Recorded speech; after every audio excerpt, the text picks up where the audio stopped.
14 February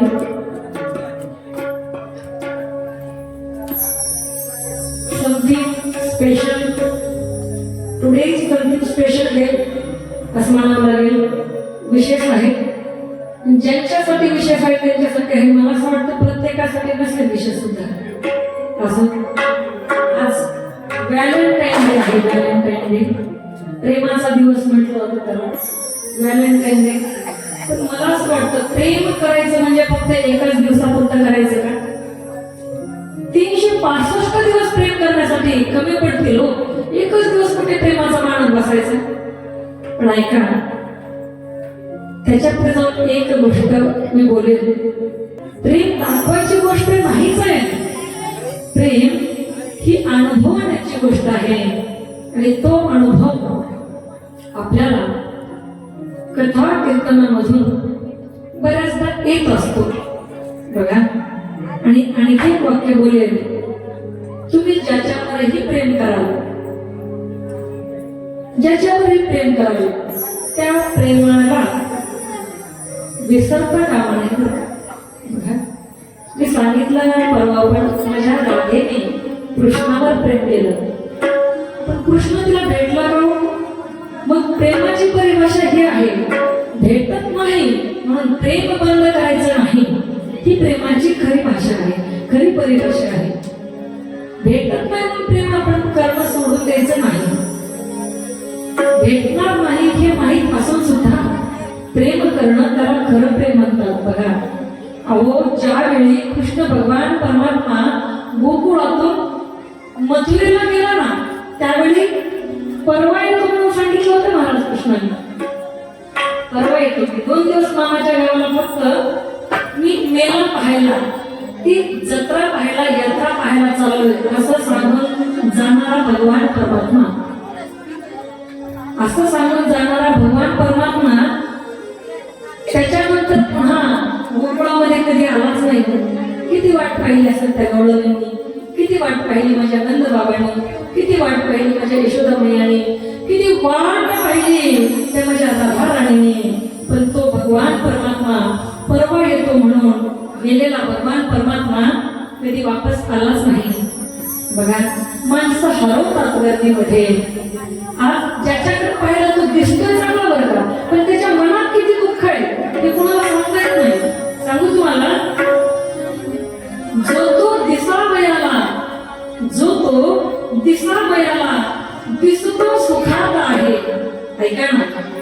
जो तो दिसावयाला दिसतो सुखात आहे. गर्दीत माणसांना एकांत खात आहे. गर्दीत माणसांना एकांत खात आहे.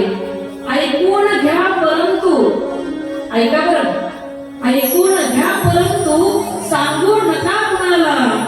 जो जो सुखात आहे तो तो भ्रमात आहे. तो भ्रमात आहे. बघा वाटतंय फक्त हा सुखात आहे तो सुखात आहे तो सुखात आहे असं वाटतं पण सुखात कुणीच नाही बघा. मी सांगत होते तो कृष्ण भगवान परमात्मा नाही आला वापस. नाही आला त्या राजाला भेटायला आणि तिला ओढ होती बरं का. ओढ होती भगवंताच्या भेटीची आस होती. फक्त त्याला समोर पाहायची इच्छा होती. बाकी काहीच नव्हतं. बाकी कुठल्याही गोष्टीचा मोह कुठल्याही गोष्टीचे त्या ठिकाणी अपेक्षा अंतःकरणात नाही. फक्त समोर दिसला पाहिजे तो. आणि ओढ म्हणजे काय बरं का. ओढ म्हणजे काय हे जीव लावल्याशिवाय कळत नाही. ऐका बरं. ओढ म्हणजे काय हे जीव लावल्याशिवाय कळत नाही. प्रेम म्हणजे काय हे स्वतः केल्याशिवाय कळत नाही. विरह म्हणजे काय हे प्रेमात पडल्याशिवाय कळत नाही. आणि जिंकणं म्हणजे काय हे हरल्याशिवाय कळत नाही. हे हरल्याशिवाय कळत नाही. जेव्हा आपण जिंकतो ना जिंकण्याची मजा पण तेव्हाच असते की त्या अगोदर आपण हरलेलो असतो. सारखंच जिंकत गेलं तर जिंकण्याची सुद्धा मजा नाहीये. बरोबर आहे. म्हणून ती राधा राणी भगवंतावर एवढा विश्वास थोडी ओढ त्या भगवंताची त्या राधा राणीला होती. गेलाय सोडून तो गेला पण पुन्हा नाही आला. मग तिला असं म्हटली का की आता तो गेलाय ना त्याची आठवण नाही काढायची त्याच्यासाठी रडायचं नाही. ती राधाराणी सतत त्या भगवंताच्या आठवणीमध्ये व्याकुळ होऊन त्या भगवंतासाठी गात राहायची. मी काय बोलते आज मला बोलावं वाटलं म्हणून बोलते. हा विषय आपल्या कथेमधला नाही आहे का. हा 14 फेब्रुवारी प्रेमाचा दिवस. पण प्रेम मी परवाही सांगितलं तुम्हाला की त्याच्या दुसऱ्या तिसऱ्या दिवशी प्रेम ही फार मोठी एक व्याप्त त्या ठिकाणी संकल्पना आहे. ही संकुचित नाही आहे संकल्पना. राधा आणि कृष्ण भगवान परमात्मा सोडून गेल्यानंतर वापस पुन्हा नाही आला. ते राधा राणी म्हणत राहिले बरं काय का ना, कहाँ जाके छुपा चित चोर, कहाँ जाके छुपा चित चोर, ये राधा तेरे मांग में, जाके छुपा चित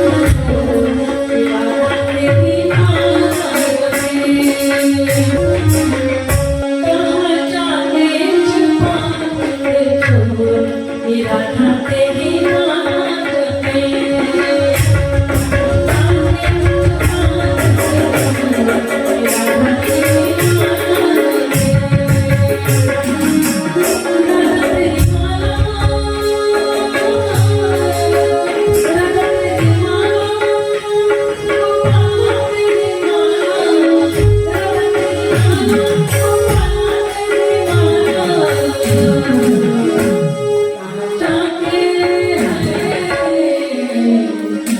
कहाँ जाके छुपा चित चोर, ये राधा तेरी मांग में।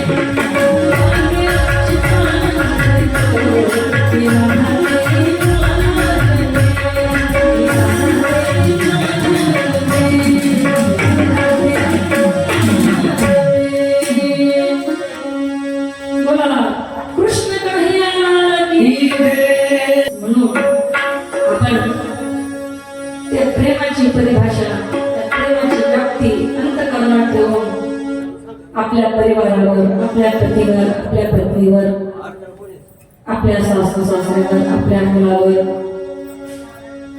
निसर्गावर, शेजार धर्म म्हणून शेजाऱ्यावर, पाहुणे रावळे मंडळी मित्रवर्ग सर्वांवर अंतःकरणापासून प्रेम करावं. आणि म्हणून आजच्या या व्हॅलेंटाईन डेच्या असं आपला सण नाही पण प्रेम आपल्याला माहिती आहे. म्हणून त्या प्रेमाच्या दिवसाच्या सर्वांना खूप खूप शुभेच्छा देते आणि कथेकडे आपण बोलूया.